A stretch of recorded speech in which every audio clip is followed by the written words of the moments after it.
medio de la vorágine de las ciudades, existen áreas en las que los habitantes suelen ir a pasar un momento de relajación o esparcimiento. Bueno, a mí me gusta caminar, me gusta en la mañana o en la tarde. Veo la naturaleza, veo las plantas, me encanta oír el ruido del río. Pues sobre todo me gusta lo natural. Me encanta pisar la tierra, me encanta pisar el césped porque me transmite mucha energía. Desde niño me ha gustado la naturaleza, siempre he estado acostumbrado a verla y a disfrutarla y ahora lo hago con más gusto todavía. La verdad es extraordinario porque te relaja, te da un ambiente muy sano, te hace sentir muy bien.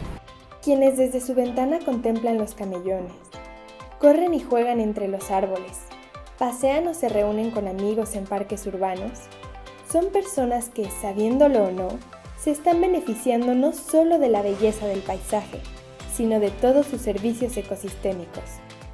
Estos servicios ecosistémicos son el grupo o una serie de beneficios que nos otorga la vegetación en su estado natural. Por ejemplo, ayudan a infiltrar el agua, ayudan a retener el suelo, reduce el ruido, son los pulmones de la ciudad. Sirve de filtro, absorbe todo el CO2 y toda la contaminación, que aparte se queda en las superficies de las hojas y de los troncos, y purifica el aire. Las áreas urbanas son habitadas por diversas especies de plantas. Algunas son propias de la vegetación natural que predominaba en el sitio ahora urbanizado, pero muchas otras provienen de otros ambientes.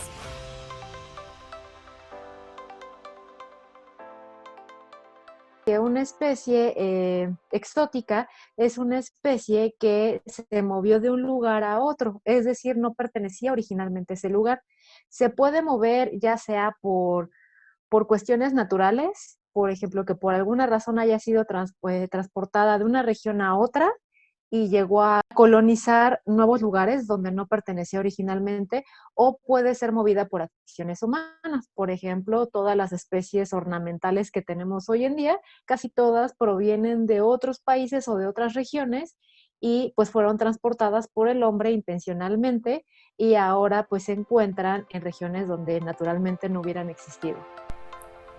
Los criterios para poblar una zona verde urbana no siempre responden a la preservación de especies nativas acordes con las necesidades ecosistémicas de la ciudad en cuestión. Siempre hemos pensado como hombre que el desarrollo nos lleva a un bienestar social, a un bienestar que conlleva pues transformación del ambiente, ¿no? Adaptar el ecosistema a las necesidades humanas. Lo que tradicionalmente se utiliza es ornamental, ya sea para cuestiones de flores o ornamentales de hojas. Si estamos hablando de árboles, muchas veces es alguna función que te dé de sombra, ¿verdad? Si estamos hablando de plantas, arbustos o herbáceas, ahí sí prácticamente es que sea ornamental. Y un criterio que generalmente es el que más domina es que la planta todo el tiempo esté igual, lo cual complica mucho, ¿sí? Sobre todo en zonas donde pues tenemos plantas que pierden sus hojas. Bajo estos criterios, no son pocas las ocasiones en las que se recurre a especies no nativas para poblar parques y jardines, lo cual tiene resultados diversos. Cuando una especie llega a un lugar nuevo, puede integrarse en este lugar, dentro de este ecosistema, por lo cual podría naturalizarse. Un ejemplo de esto es el pirul, que es una especie originaria de Perú, de Sudamérica, que fue traída como ornamental a México.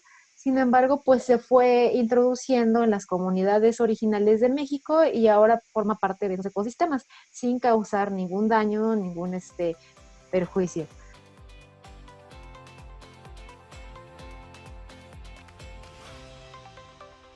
Los efectos nocivos del cultivo de especies exóticas inician en ellas mismas. En un ambiente que no es el suyo y que además les resulta adverso, los organismos pueden verse afectados en su capacidad para reproducirse, en su crecimiento e incluso en la supervivencia, debido a que las condiciones del ambiente pueden no ser las adecuadas para su desarrollo. Por supuesto, las plantas nativas también pueden ser impactadas por el arribo de exóticas. Al ser nuevas en un lugar, pues no tienen depredadores, o sea, no tienen enemigos naturales que ayuden como a controlarlo, es decir, no van a tener quien se coma sus hojas, sus tallos, empiezan a crecer tan descontroladamente que se vuelven invasoras. Un ejemplo de esto es el eucalipto, que trajeron algunos con fines de reforestación, tiene exudados en las raíces, que son como toxinas que impiden que crezcan otras cosas alrededor. Empezó a reproducirse tan masivamente, tan rápido, que empezó a desplazar a especies que son originales de México. Si metemos plantas exóticas, muchas veces esas exóticas a su vez atraen especies exóticas. Por ejemplo, los ficus son, vamos a decir, un repelente de aves nativas y un atractivo de ciertas aves invasoras. En cuestiones de sanidad vegetal, uno mete plantas exóticas que posiblemente puedan favorecer la dispersión de algunos patógenos. Es así como los espacios naturales de las ciudades subsisten en un desequilibrio nocivo para todos los seres vivos. La introducción de exóticas trae consecuencias no solo para la flora y la fauna citadina, también para las poblaciones humanas. Una población humana que ya lleva mucho tiempo, digamos, desarrollándose en un determinado lugar, ¿sí? No puede ser que esté más o menos acostumbrado al polen de las especies que ya son propios de la zona, ¿no? Pero si introducimos nuevas especies, pueden surgir problemas nuevos. Por ejemplo, en la época reproductiva, cuando hay la producción de polen, si este polen anda volando en el ambiente, bueno, también puede tener consecuencias graves para la población humana, provocar alergias, etcétera, ¿no? Es otro aspecto que vale la pena considerar. Al ser ambientes modificados prácticamente en su totalidad, los espacios urbanos representan ambientes extraños para los organismos. La ciudad de Querétaro, asentada en un ecosistema semidesértico, no está exenta de sufrir este fenómeno que impacta incluso en la temperatura. La ciudad, bueno, esto ya lo probamos, te genera cuando menos 1.8 grados más aquí en Querétaro. La gran cantidad de pavimentos, asfaltos, construcciones, vidrios que reflejan la luz, o sea, hay una mayor incidencia y se genera el efecto que se conoce como isla de calor. Es una de las principales situaciones que afecta y que genera estrés en las plantas. Otro problema también, pues, es la disminución de las áreas radiculares, ¿no? De las áreas de captación de agua. La contaminación también afecta el polvo y hay otros factores.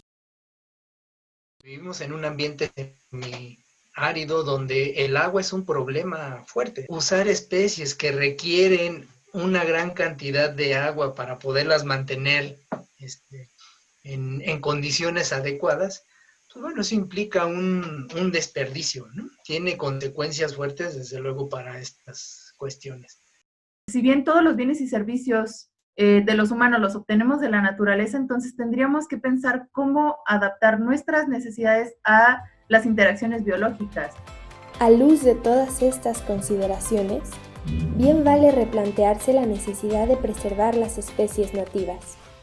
Las plantas nativas se cuidan solitas. Se desarrolla bien porque ha habido una serie de interacciones naturales que tiene con otros organismos. Por ejemplo, los microorganismos del suelo, los insectos o con la flora y fauna terrestre. O sea, hay muchas interacciones naturales que suceden y que han sucedido a lo largo de la historia evolutiva de esa especie nativa, lo que puede establecerse en un equilibrio dinámico, en un ecosistema que, aunque esté en equilibrio, ese equilibrio es dinámico.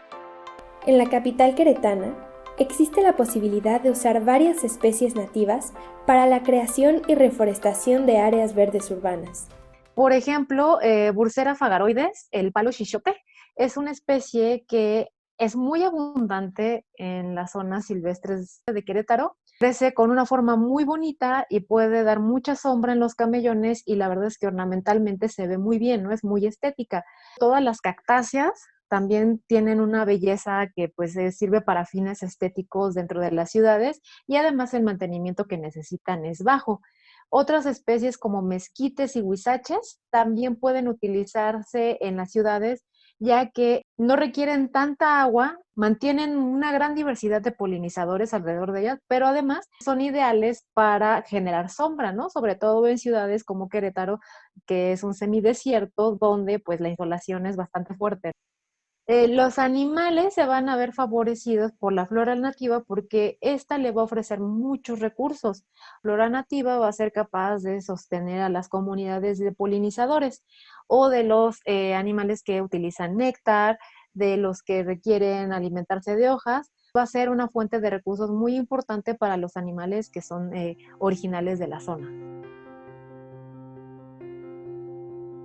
Sí, el pensar cómo adaptarnos, cómo aprovechar los recursos naturales de manera que se sigan manteniendo pues estas interacciones dinámicas, estas interacciones biológicas y no transformarlo hacia nuestros fines productivos, ¿no? Que es lo que hemos estado haciendo todo el tiempo.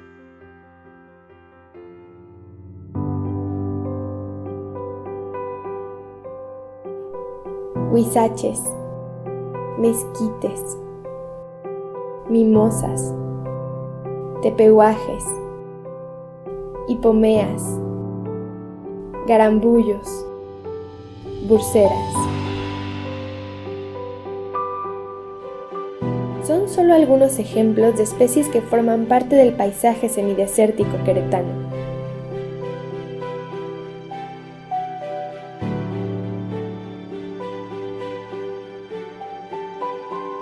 Imagina que cada jardinera, camellón y parque albergara todo tipo de nativas y que en ellos se respirara la armonía de un equilibrio natural.